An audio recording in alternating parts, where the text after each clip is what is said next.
Some families left Grace Church. The Ezzos left Grace Church. They kind of started another church in California that Gary attended for a while until he was excommunicated from that church for allegations of financial misconduct. So there were questions about his credibility, his integrity, and a number of other things that were the final straw for some people. Concerns about the content of the teaching were another straw for others. And then his publisher ultimately pulled his books. Someone who worked at Multnomah kind of started a small press that then began producing the Ezzo's things, and still does.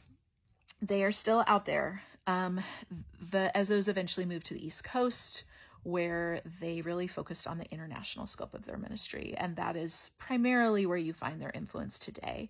They have an international ministry. Some of these classes are still streaming, where you can go through the program. I don't think the Ezzos are very actively involved in it. There's another couple kind of leading it. They're the figurehead for it. It was, I think, pretty well known and documented that the Ezzos were estranged from all their adult children. Anne-Marie blogged for a while about not being able to see her grandchildren. If people point to that as another area of concern. Here are those people telling tens of thousands of families, over 1 million individuals. They claim over 2 million families served. Certainly their books sold more than 2 million copies. And yet it appears it did not turn out well for them. These promises that they made did not even hold within their own family. So that is another area of critique that's raised. So when I say that they're one of the few empires that receive some kind of collective accountability, these are the things I mean. The Christian community spoke out pretty strongly against them in a number of different ways.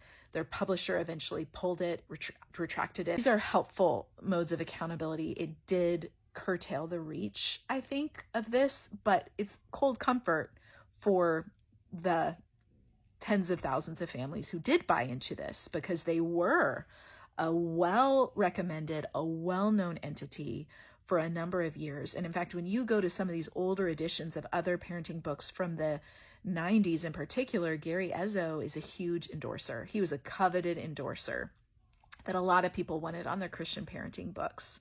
Hi, I'm Marissa Franksburt, and along with my co-author, Kelsey Kramer McGinnis, we talk about this topic and more in our forthcoming book, The Myth of Good Christian Parenting: How False Promises Betrayed a Generation of Evangelical Families.